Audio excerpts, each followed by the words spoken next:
Hello Panther Nation, Matt Dillon here, Superintendent of Schools with the Petal School District with a very important summer announcement. But before I begin, I hope you and your family are enjoying the summer months. I know they're starting to wind down as we're getting closer to the school year. I hope you and your family are happy and healthy. I do come to you today with a very long video. Typically I like to keep our videos short, but there's some very important message that I need to share with you regarding the safely reopening the school for the Petal School District. Before I begin on our Petal Panther plan, I do want to share some important information regarding how we got to that plan. Many of you maybe know that I was part of the Mississippi Department of Education's reopening of Mississippi schools plan. I was part of a small group of 9 superintendents that were able to find a safe way to reopen schools and provide options for school districts and families. As you may know, there's 3 options. There's a traditional option where you have in-person school, which is probably what we are most used to. However, with many restrictions and measures in place. Also, there's a hybrid model where you come in person a little bit, but also there is a virtual component to that as well. And then the third option is a complete 100% virtual option.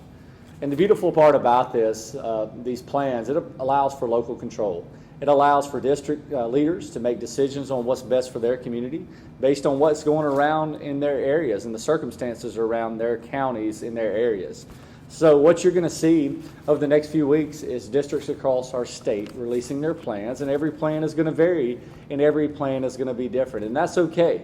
And that is the good thing about building a plan based on what you think is best for your students, based on medical advice, based on all the different factors that play into that. So excited to be a part of that plan to reopen schools all across the state in a very safe and orderly fashion. Now, the purpose of the communication today is to talk about our Panther approach to what we're doing to open school. But before I do that, I think it's important for you to understand what went on behind the scenes in order to create the decisions and to create the current plan that we're going to present to you today. It's important to know, dating back all the way to March, we have been in video calls on a weekly basis, talking to local healthcare medical experts, those at the state level, government officials, local government officials as well, talking to our Mississippi Department of Education, the Mississippi Department of Health, talking to superintendents across the state, and also superintendents across the nation, as we're part of the Eastern State Consortium, which is a national consortium. And through all this dialogue, we've been able to gather all the up-to-date information, all the up-to-date facts, and then from there, devise a plan that's best suited for our students, our staff, and our families, and our community. And that's what we have landed on with this plan that we will be presenting today. So we also look at local medical experts and medical advice. You know, every county, every state across our nation is different with COVID numbers and other factors that play into that. So it was important to me for us to look locally at doctors. So I've created a healthcare team that is providing me medical guidance and medical advice and vetting our plans through this medical team, this local, right here in the Pine Belt, that are in the trenches of dealing with this pandemic. So we're going to continue to utilize this medical team and healthcare team throughout the school year to vet ideas, because guess what? This is an ever-changing document. This is an ever-changing plan, and things will have to change, and we'll have to change on the fly, and you'll be updated on what those changes look like as those arise. But also there was another group that I looked at outside of the medical field, and that is our people here locally. I was able to utilize teachers across our district and our PLC leaders. We were able to look at our leadership teams at every building. I was able to be a part of the superintendent advisory team at every building to gather information, suggestions, thoughts. Also our district-wide administrators who play such an important role, who have spent countless hours, weeks, and time pouring into this plan to make sure it's safe, to make sure it's up to date, to make sure it's what we need right here within the Petal School District. Also our district shared decision-making committee, which consists of teachers, it consists of parents, it consists of community members, it consists of students to be able to gather insight and to vet the plan. And also our local school board, who has been very supportive and understanding and doing everything that they can to work with my team to make sure that we have a safe reopening of school. So at this point, I want to share with you what the Petal Panther plan is. It's important for you to know what that plan is, but it's also important to know that there's no way to capture every single scenario. There are going to be many questions you have after you look at this plan, and what I ask you to do is to communicate directly to us. You can reach us at a special email that we've created for you to capture all this information so we can respond in a timely manner, and that email address is info@petalschools.com. We just ask that you shoot us an email directly if you have a thought, a suggestion, if you have a concern, so you can get accurate and detailed information directly from us. So please do that. Understand there's got to be a lot of patience and grace through this time. We have no manual to follow when dealing with a pandemic, but it's important to know that we're going to always put the safety of our faculty, staff, and students first and foremost, and we're going to adapt our plan. As this plan is presented today, it's going to change multiple times before we start school in August. There'll be some fine-tuning, some tweaking based on new things that take place in our community, in our state, and in our nation. So just know that we're going to have to be very flexible, more so than ever before, from day 1 to day 180 throughout the course of this school year. And again, utilize us directly, communicate with us. You can use this email address, info@petalschools.com, or reach out to your building level principal and administrative team.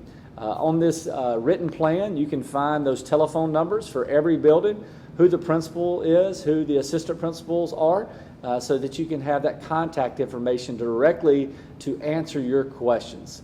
So I want to say thank you in advance, parents, community members, for your support. Thank you for your understanding, your patience as we walk through this together. Now for the Petal Panther Return to School plan.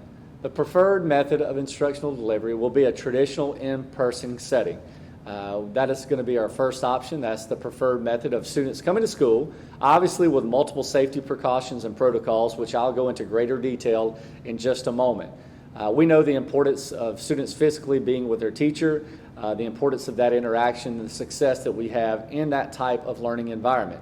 Of course, things have to look much different than normally, so we will have multiple safety measures and sanitation procedures and protocols in place, which I'll go into greater detail in just a few moments.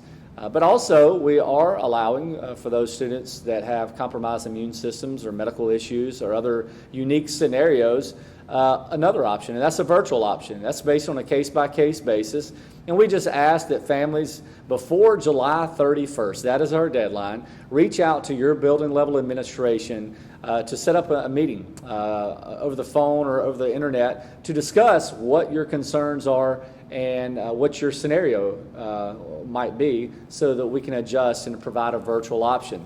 Now, there's some key things that you got to understand with a virtual option. There's some restrictions that go along with it.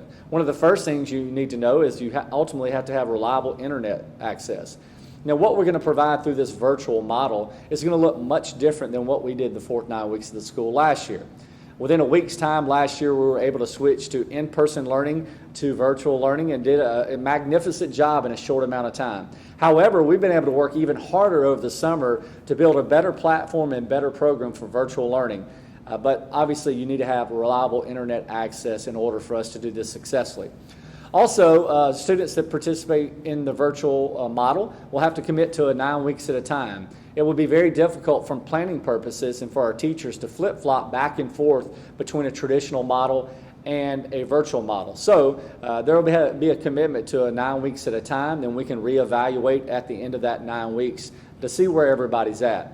Also, students will not be eligible to participate in extracurricular activities. That's athletics, that is our performing arts, that's our clubs, or anything outside of school will not be able to participate because they are going through the virtual option.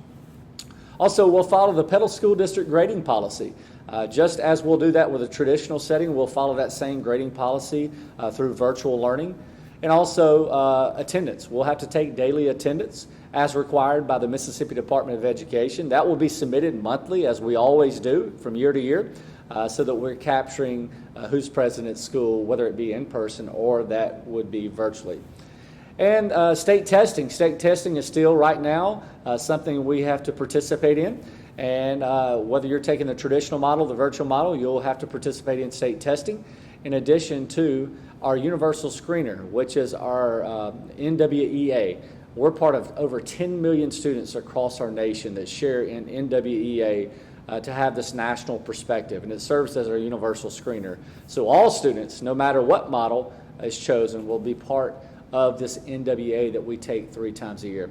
And there's several other criteria and things and restrictions you'll have to follow in order to go the virtual model. I encourage you to go to the hyperlink on our page. It's called the Virtual Instructional Program on our plan, and you'll get all those details. And also, our principals and administrative team at the building level, when you schedule those meetings, again, the deadline is July 31st, so that allows for us to make adjustments going into the school year in a very short amount of time.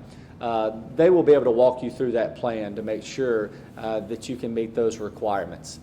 So that's the 2 plans for the Petal School District. In person for the preferred method to come, and through a case-by-case scenario, there is the virtual component to that. Now, to the plan itself from the traditional model, what are some of the safety measures we have in place? Obviously, we can't do things as we've always done things. We've got to change our methods, change our procedures, and that first starts with transportation.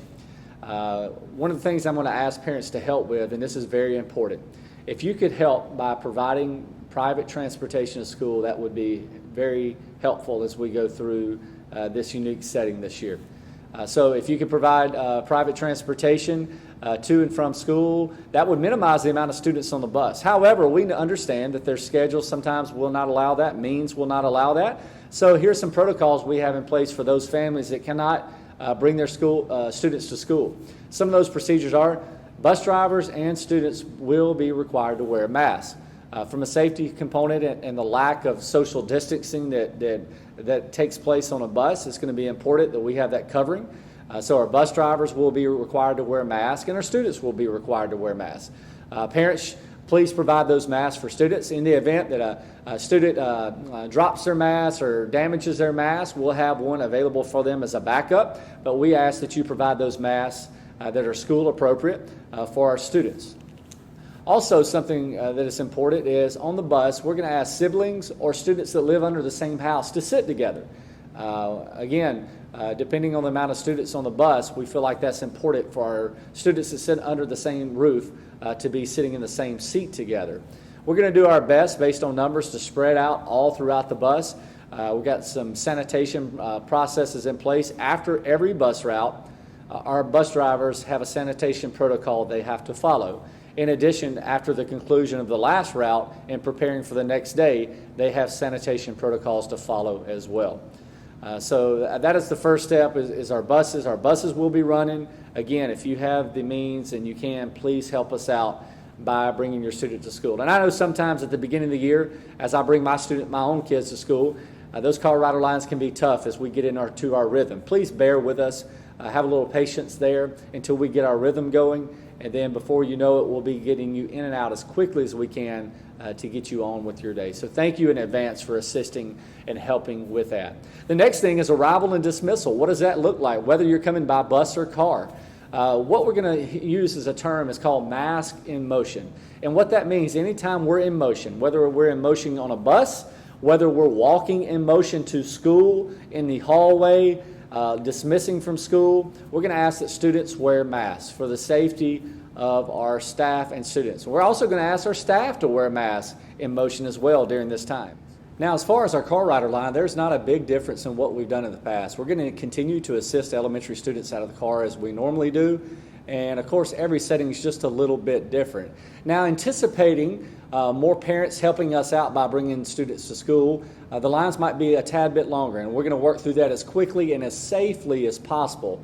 Just a reminder, mask in motions. Our staff will have masks on at that time, and we ask that our students have masks on as they exit their vehicle to come to school. Now, pre-K through 12, this is going to be a shift in some of our buildings. We're not going to have any areas of general assembly where you go to an auditorium in some schools or go to the cafeteria or outside and hang out until the bell rings. That's going to look different, where you go immediately to your first period class, and then from there we'll move throughout our day.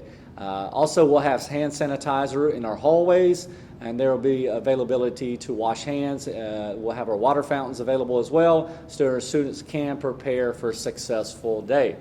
Now, as far as if you come in late to school, we're going to have some protocols that will be listed on the door. We've been able to execute those protocols over the summer through some of our programs that we have offered. You can also go to your individual building website to see what those visitor protocols or what those protocols might be if you come in and need to have access to the lobby to check your child in late. And from a dismissal standpoint, again, mask in motions. We're going to get them safely to their vehicle or to the bus as quickly as possible and get them home back and get them back to you. The next thing, cafeteria, what does it look like? We're going to continue to feed students. We're going to feed breakfast and lunch. However, we're going to do it in a different manner. The setting's going to look different. We're going to feed, coming out in August, we're going to feed in our classrooms for breakfast and lunch. Now, that will limit us on the offerings that we have for students.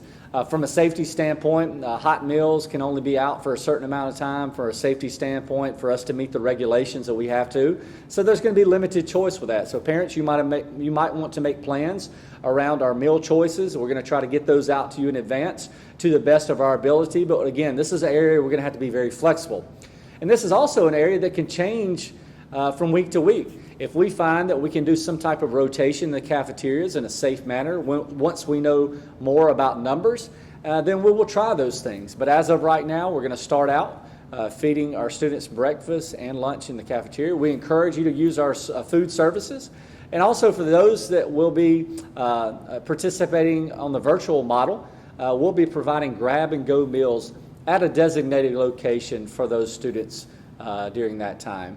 So the cafeterias will be up and running as far as providing meals. Please stay tuned to what those menus look like and just be aware meal choice might look a little different. Just a reminder with the cafeteria, things can change midstream. So if numbers change within our community, we will be able to look at maybe offering partial seating in the cafeteria. Just be reminded, we got to be terribly flexible, but you will know our plans and any changes to our plans all throughout the school year. Now, moving on to something important to you, what does the classroom look like? We're in the business of educating students, and that's what we're going to do at the best, to the best of our ability based on the circumstances. Now, some of the things, we're going to provide the best social distancing we can within the classroom, but be mindful, that's going to be more difficult. Now, one thing we've asked our teachers to do is declutter classrooms. We have moved bookshelves out. We're trying to maximize our square footage so we can provide the best social distancing we can when feasible in the classroom. Also, we are going to put posters all throughout our schools, just reminding students to sanitize, to provide social distancing, remember mask in motions and things of that nature, just as a reminder as we go from day to day. We are going to limit the amount of group work we do, and we're going to do that very carefully. We're not going to totally eliminate that. It's going to be on a case-by-case basis. I trust our teachers. They understand our plan. Our principals understand our plan. And we're still going to have group work, but it's going to be limited, and it's going to look in a different way. Also, we'll have seating charts, so that's important that our teachers will maintain seating charts from pre-K all the way through the high school, just in the event that we have to do any kind of contact tracing throughout the course of the school year. Now, pre-K through 6 students, there will not be any sharing of supplies. We will do our best to eliminate all sharing of supplies to make sure that we're not having any cross-contamination and sharing germs, so that's going to be important. Also, in our pre-K through 6, we're keeping cohorts of students together, and that's by design. So we have taken some measures to alter our master schedule at the building level on how we schedule students and how they go from one class to the next, depending on their age level. So we are keeping cohorts of students together just for the purpose of not having a lot of student interaction with multiple groups of students. Also, water fountains, we're changing and instituting a lot more of water bottle fountains. So we encourage students to bring water bottles to school. And they can utilize the water bottle refillers that we'll have at all of our campuses.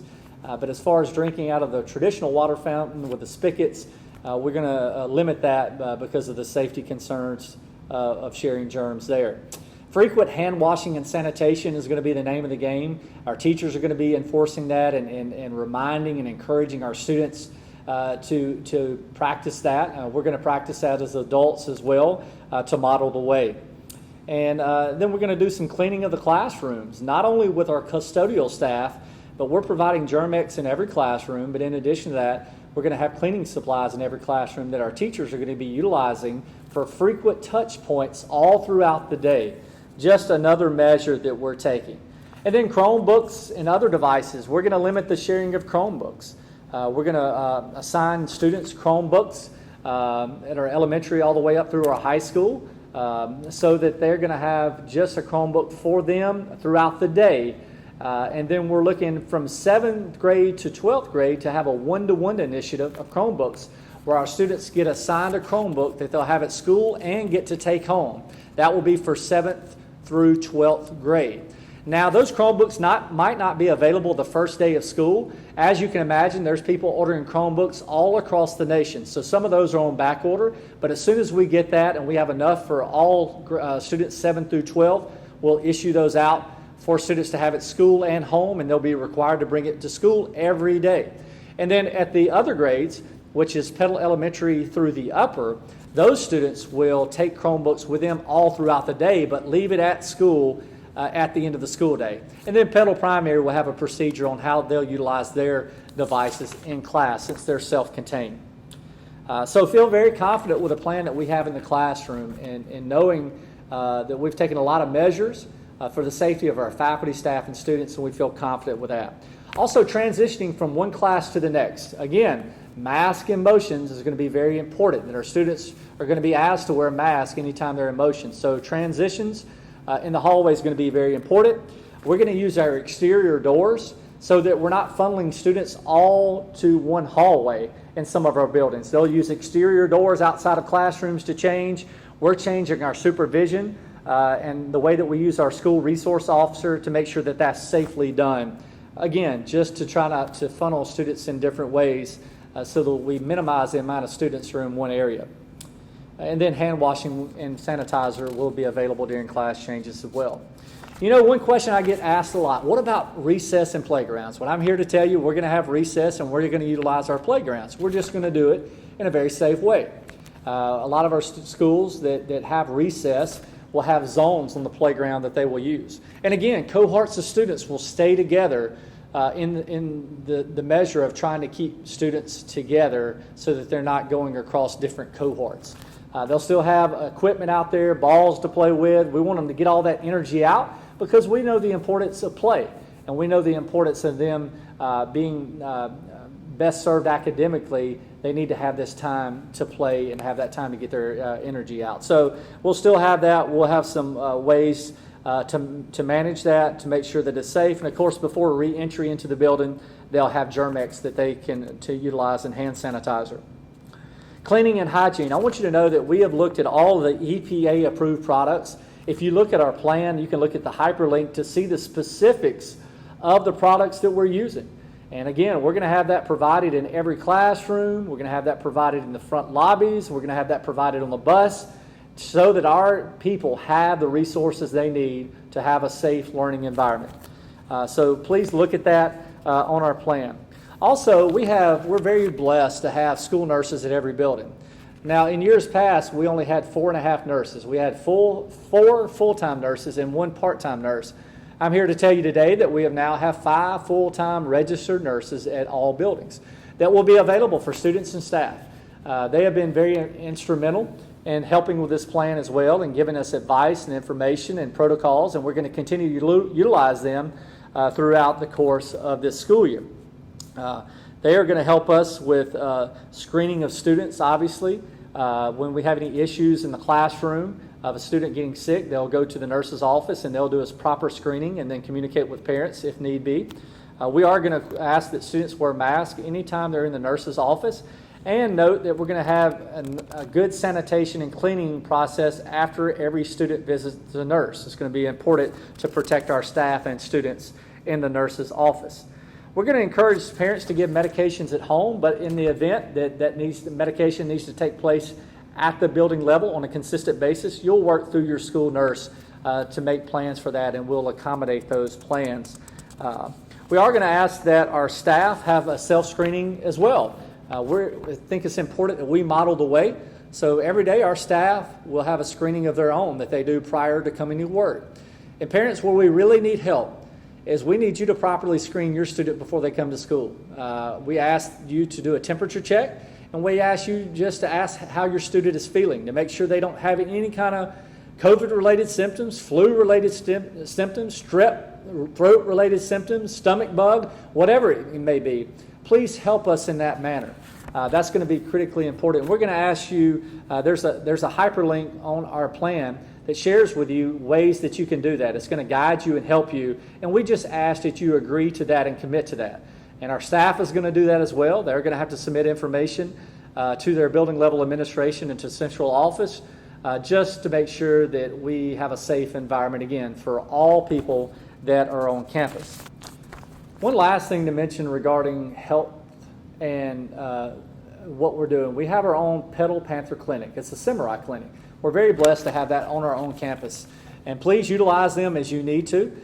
We can help refer, our nurses can refer students there, and you have access to them, but also you have your local healthcare provider as well. I just wanted to note that we have that ability through our Samurai Clinic and the Petal Panther Clinic. Personal protective equipment. We're going to ask students to come to school every day with a mask. If they come to a bus stop without a mask, we're not going to turn them away. We're going to give them a mask. However, if it's a repetitive issue, we are going to ask and make a telephone call to say, parents, please help us out. Please find appropriate masks. They need to be school appropriate. I know that you can't find necessarily Petal school colors. I know masks sometimes can be limited on supplies. But we do ask you that they're viewpoint neutral, that they're school appropriate, and that they don't have any slogan and sayings that are politically motivated, that are religiously motivated. It needs to be all very generic in a school appropriate. And of course, as our principals and teachers do, they will ultimately determine the appropriateness of all school dress related issues. So help us out there as you're buying those masks that fit your students, to make sure our students first and foremost have one every day and make sure it's school appropriate. In the event that they don't, we have a backup plan where we will help out. But again, after a certain time, if there's multiple issues with that, we're just going to make a polite phone call home to say, please help us out with that. Also, our staff are going to be required, again, to have masks in motion. They won't have it while they're teaching unless they choose to. But as they're in motion, as they're arriving to school, in the hallways, as they're going back to their vehicles, they'll be asked to wear masks as well. Visitors and volunteers. We're going to have to limit our visitors and volunteers. And that's tough for me to say as we open our doors and want as many visitors and volunteers to come in. We know that's so special to our district, and how we are able to have school at a high level is because of the help we get from the outside. But under these circumstances, it's going to be important that we only have essential visitors on campus, and our principals and their team will work at every building to deem whoever is necessary to help with those specific events and things that might be taking place that might take a little extra manpower. But note that we can't have our traditional grandparents coming in to eat lunch with our students, or parents coming in to eat lunch. We've got to do things in just a different way. And please just bear with us and understand, no matter what you think about everything regarding COVID-19, we have got to do the best of our ability to protect all people on campus. And we feel like that's the best thing at this point. Also, we have vendors that come on our campus for Coke machines, for the way that we change out floor mats and other things. They're going to be properly vetted before they gain access to our hallways. A temperature check. They'll have to answer a few questions before they can gain access to our campuses. Now, the next thing, there'll be visitor procedures in place. As you come to the building, we still have to have business, and we still have to operate where you connect with our team. Anything that you can do over the phone would be great, but there are going to be times you still need to come in. And guess what? We're going to let you in our lobbies. We're going to talk through that in a safe way to make sure that you get what you need answered and you get whatever you need to your student. So be mindful that we've instituted visitor procedures throughout the summer. They've been very effective, and we've adjusted and adapted those based on what we saw. And we feel good about changing those. So just be mindful that those will be listed on the door. But again, any business that you can take care of virtually, whether it be on the phone or email, please do that. But know that you're still will be welcome in the building whenever you need to handle your business regarding students and dealing with staff and administrators. Athletics and activities. I know that's an important part of our educational process. We talk often about being around academics, athletics, and the arts. And we know the importance of all of that. Right now, we're working under the guidance of the Mississippi High School Activities Association. And they recently put out information just this week that talks about delaying the start of the athletic season. We're going to continue to stay close to that conversation, to share that information with you. Coaches will be reaching out to families.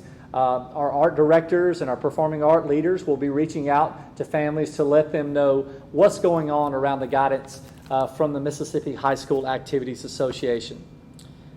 And the next thing, and really in closing, has to do with other general items. There will be no field trips, as you can imagine.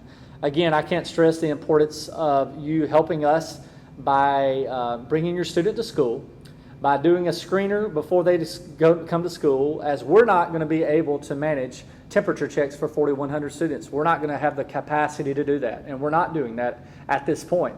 We just need your help from an honor system to assist us in that way as we look to safely reopen our schools. And one thing that's going to be important, and one thing we're still working through all the details, is if one of our students or staff get infected with the COVID virus or the coronavirus, how are we going to respond? We're working currently with our healthcare team and following the CDC guidance. There's many different ways that you can go about that, but one thing I want you to be aware of, you will be communicated with if your student has been directly impacted by any kind of contact with somebody that's tested positive. Understand that we'll have to do contact tracing. We will have to provide the proper quarantine and do all those things, but we're still working out the fine details of that. But we have certain scenarios that we're already working through and feel pretty confident with, but there's many other scenarios that we're currently vetting through our healthcare team so that we'll be up and ready and running when the start of school takes place. So just be mindful of that you will get communication as it directly impacts your student. Also on this plan, it's a frequently asked question document. And I challenge you to look at that. It doesn't encompass everything. We just try to find those questions that you might have. I've talked to a few parents and try to utilize them to provide a few of the frequently asked questions. Just to highlight a few, one thing I need help on right now from parents and families is registration. We must have solid registration numbers to better understand the amount of students we're looking at from the traditional side, but also as principals are working through the case-by-case basis if parents want to go the virtual route based on our two options. So it's going to be very important. Registration, regardless of any option, is important right now. And it's open. You can go to our district website at petalschools.com. Very simple. I did it for my own 3 students. Went very quickly. I paid my 3 activity fees for my 3 students, which we have reduced. And in addition, not changing address, it makes it very simple to go through this process with residency. We got a 1-year waiver. We just ask that you be honest with that. Please look at all the fine details with the information that's provided so that we have accurate information so that we can communicate with you proper all throughout the school year. So registration is critically important right now. So please complete the registration online. Go to Active Parent. Very simple process that can all be done virtually. However, if you're new to our district, you'll need to contact us, or if you have a change, there's certain changes that you need to just look on our website and they will be able to further direct you. Also, when will teacher and school student schedules be available? Those will be available the week of July 20th. You'll be able to find out who your teachers are for your students. So be looking at Active Parent on the week of July 20th to see that information. Now remember that, as always, student schedules are tentative and they're subject to change based on numbers, based on enrollment, based on class sizes, and a host of different things. So just be mindful of that and understanding just in the event that we have to alter some plans all the way up leading to the school year. Are there any changes to the school calendar or school day? The answer is no. We're following the board-approved school calendar as of right now, and our school hours remain the same as of right now. But if anything changes, we will be sure to let you know regarding that. A reminder, I think I've touched on this numerous times, will masks be required to be worn all day? The first and foremost, bring masks every day, yes. Make sure they're school appropriate. that is viewpoint neutral, and students will be required to wear them while in motion. If they choose to wear it in the classroom, it's totally up to the student, the family, and the teachers will have that same approach as well. Will there be a Meet the Teacher and open house?